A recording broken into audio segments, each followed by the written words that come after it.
এমনভাবে দুর্নীতি ঢুকিয়েছে, এমনভাবে করাপশন ঢুকিয়েছে যেটা বলা যায় না। এই যে বিজন বলে গেল, বিজন তো আওয়ামী লীগ করে না, বিএনপি করে না, কিছুই করে না, কিন্তু হয়তো তার কাজ দেখে তাকে আমি কমিশনার বানিয়েছি, তাকে আমি ডিসি বানিয়েছি, কি বানিয়েছি, সে হয়তো আমার সঙ্গে কাজ করেছে। তো আমার সঙ্গে কাজ করাটা কি একজন হিন্দু বলে তার অপরাধ হয়ে গেল, যার জন্য তার চাকরিটাকে খেয়ে ফেলতে হবে?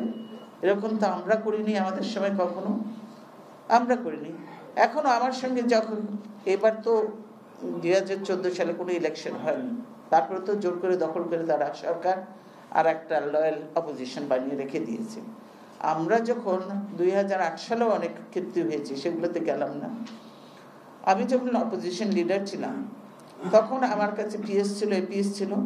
সেই পিএস এপিএসগুলো যখন এই ইলেকশনের পরে তাদেরকে যখন চলে গেল, সেই লোকগুলো এত ভালো ভালো অফিসার আমি দেখে অনেক খুঁজে পেরে ভালো ভালো এনেছি, তাদেরকে এখন পর্যন্ত ওএসডি করে রেখে দিয়েছে।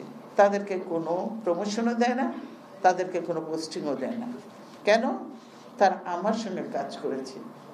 এইটাই যদি মূল্যায়ন হয় তাহলে তো এই দেশে কিছু হবে না। আমি আপনাদেরকে এখন জিজ্ঞেস করতে চাই, কেরানীগঞ্জে তো অনেক হিন্দু আছে, আছে না? অনেক হিন্দু আছে। তাহলে গয়েশ্বর রায় ফেল করলো কেন? আপনারা কিছু করলেন না কেন ওর জন্য? গয়েশ্বর রায় যদি আজকে সেই সময় যদি এমপি হতে পারত, তাহলে অন্ততপক্ষে আপনাদের কথা তো বলতে পারতো পার্লামেন্টে, যেগুলো কথা হচ্ছে সেগুলো তো বলতে পারতো। কেন হতে পারলো না? এই যে নিতাই রায় তার পাশে, সেও তো মাগুরায় নমিনেশন পেয়েছিল, আপনার তো ভোট দেননি, তাকে ভোট দিয়ে তো জিতাই আনতে পারেনি। যে নিতাই রায় আমাদের সম্প্রদায়ের একটা লোক, তাকে জেতানো আমাদের দায়িত্ব, আমাদের হয়ে। তখন আপনারা এসে তার কাছে বলবেন, আমাদের হয়ে কিছু কথা বলেন পার্লামেন্টে, সেই কথাটা তো বলতে পারতো। সেই সুযোগও তো সে পেল না। তবে সেইখানে আমাদের মধ্যে যে এই যে দূরত্বটা, বা আমাদের মধ্যে যে ভুল বোঝাবুঝি, বিশ্বাস অবিশ্বাসের একটা ইয়ে হয়েছে, এটাকে দূর করতে হবে প্রথমে। এইটা যদি দূর হয়, এটা যদি কমে আসে, দেখবেন যে আর কোনোই থাকবে না।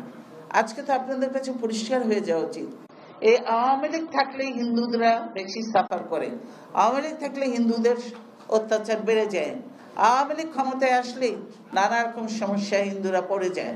সেই জন্য কিন্তু বিএনপি, আপনারা আমার কাছে, ও যতটা চেয়েছে বা আমাদের সামর্থ্যের মধ্যে যতটা হয়েছে, প্রথম কিন্তু একবারে তো 5 বছরে সব দিকেই দেখতে হয় কতটা আর করা যায় বলেন।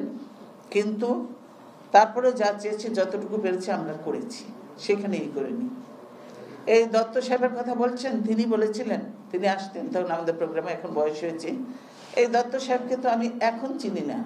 দত্ত সাহেব সেই পাকিস্তান আমল থেকে, আমরা যখন আহমেদাবাদে পোস্টিং ছিলাম, আমরা যখন মিলিটারি একাডেমিতে কাকুলে পোস্টিং ছিলাম, দত্ত সাহেব ছিলেন আমাদের সঙ্গে। তখন যদি বলে আমাদের আসা যাওয়া, কথা বলা, খাওয়া দাওয়া, লেনদেন, এগুলো সব ছিল।